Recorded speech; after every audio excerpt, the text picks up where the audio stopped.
Today was really warm with a pretty high fire danger as well. Hopefully, though, we can move past that. Meteorologist Thomas Patrick joining us here in the studio tonight. Thomas, I heard you mention in your first weather tonight that we're tracking the potential for some rain, right? Yeah, and it's actually looking pretty good, too. I know our models tend to get a little carried away with how much rain might fall, but the chance overall looking good enough to at least say light rain for this upcoming Friday should offer to be the transition day between the warm and hazy weather that we're seeing today and then again for tomorrow.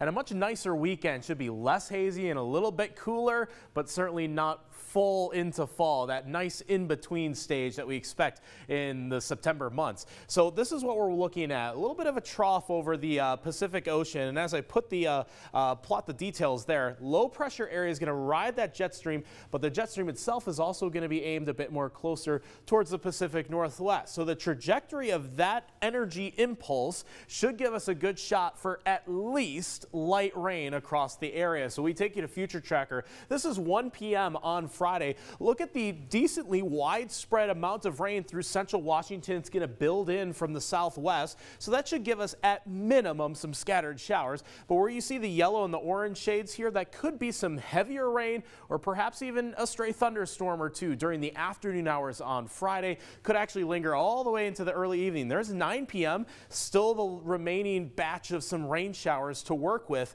through that weather system. So looking pretty decent that we at least get some kind of rain out of it. But as I mentioned, our models tend to get a little bit carried away as terms of how much rain is going to fall. It's going about 2 to 4/10 of an inch between Spokane and Coeur d'Alene.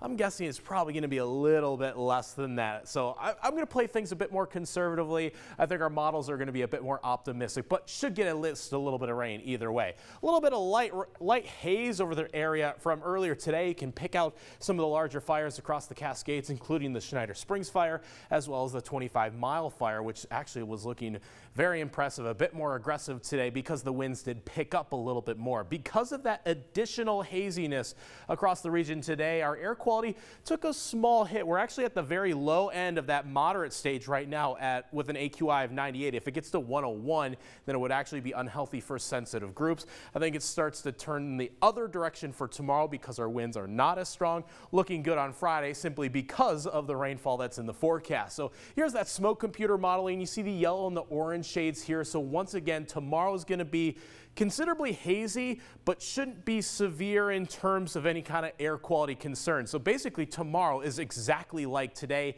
mid-80s in the forecast, still hazy conditions until we see that weather system move into the area for this Friday. That should clean out the air, should have beautiful skies, perfect temperatures.